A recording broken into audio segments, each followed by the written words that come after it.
இன்றைக்கு ஜனநாயகம் எங்கு இருக்கிறது என்று பாசிசமும் இங்கு ஒரு பாயாசமும் ஆட்சி நடத்தி கொண்டிருக்கின்ற என்று ஜனநாயகம் எப்பொழுது மலரும் என்கின்ற நேரத்தில் மக்கள் ஆட்சியை உருவாக்க ஒரு ஜனநாயகன் தேவைப்படுகிறார்.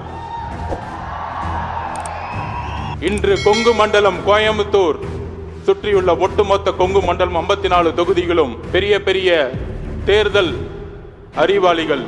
இந்த தொகுதிகள் தேசிய கட்சிக்கு சொந்தமானது, இந்த கட்சி ஆளும் கட்சிக்கு சொந்தமானது, இந்த கட்சி எதிர்கட்சிகளுக்கு சொந்தமானது என்று கூறிக்கொண்டிருந்த நேரத்தில் ஒரு புயல் இன்று கோயம்புத்தூரில் இறங்கிய பொழுது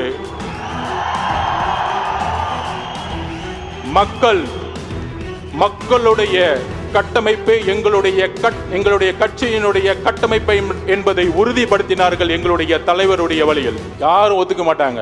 நம்மளாம் ஜெயிச்சிருவோமா? ஏன் ஒத்துக்கிறாங்க? ஏன் ஒத்துக்கணும்? மக்கள் முடிவு எடுத்துட்டாங்க. அதுக்கு சிம்பிளா சொல்லிடுறேன். நம்ம மீது தாக்குதல்கள் பாத்தீங்கன்னா பயங்கரமா இருக்கும். பயங்கரமான தாக்குதல்கள் பொதுச் செயலாளர் மேல, தலைவர் மேல, நம்மளுடைய கட்சியுடைய கட்டமைப்பு மேல. ஏன்? மக்களுடைய ஆதரவு பெருக பெருக பயம் யாருக்கு வருகிறதோ அங்குதான் நாம் வெற்றியை ஆரம்பித்து விட்டோம். நாங்கள் விமர்சனத்தை பார்த்து பயப்படுவர்கள் அல்ல. ஏனென்றால் எங்களுக்கு எப்படி வெற்றி பெறும் என்பதை எங்களுடைய தலைவர் எங்களுக்கு வழிகாட்டி கொடுத்திருக்கிறார். அதனால்தான் மக்கள் ஆதரவுடன் இன்று அவர் ஜனநாயகனாக இருந்து கொண்டிருக்கிறார். தமிழகத்தில் என்றைக்கெல்லாம் ஜனநாயகம் மறுக்கப்படும் பொழுது பல வரலாறுகள் மக்கள் ஜனநாயக விரோதிய சக்திகளை தூக்கி எறிந்தார்கள். முதல் வெற்றி 1967 அண்ணா அவர்கள் ஏற்படுத்திய வெற்றி. இரண்டாம் வெற்றி ஒரு மிகப்பெரிய ஜனநாயகத்திற்கு எதிரான ஒரு அரசியல், ஊழலுக்கான ஒரு அரசியல், குடும்பத்திற்கான ஒரு அரசியலை ஏற்படுத்திய பொழுது 1972 உருவாகி 1977 மக்கள் விரோத ஆட்சியை தூக்கி எறிந்த புரட்சி தலைவர் நமது எம்ஜிஆர் அவர்கள். இன்று ஜனநாயகம் எப்பொழுது மலரும் என்கின்ற நேரத்தில் மக்கள் ஆட்சியை உருவாக்க ஒரு ஜனநாயகன் தேவைப்படுகிறார். அந்த ஜனநாயகன் நமது வெற்றி தலைவர் வழியில் 2024 மக்கள் ஆட்சியை ஏற்படுத்தக்கூடிய ஒரு நாளாக தமிழக வெற்றி கழகத்திற்கு கட்சி கட்டமைப்பு இருக்கிறதா?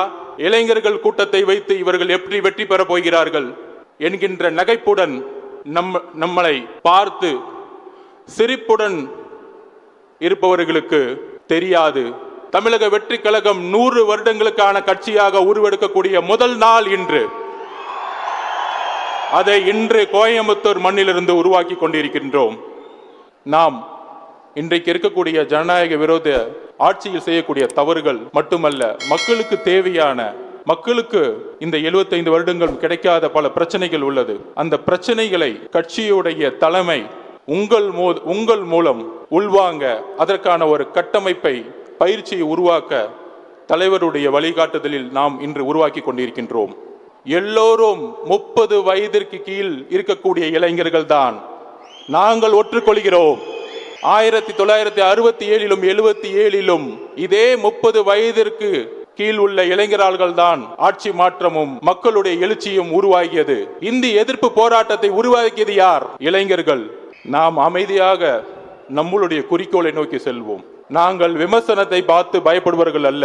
ஏனென்றால் எங்களுக்கு எப்படி வெற்றி பெறும் என்பதை எங்களுடைய தலைவர் எங்களுக்கு வழிகாட்டி கொடுத்திருக்கிறார். அதனால்தான் மக்கள் ஆதரவுடன் இன்று அவர் ஜனநாயகனாக இருந்து கொண்டிருக்கிறார்.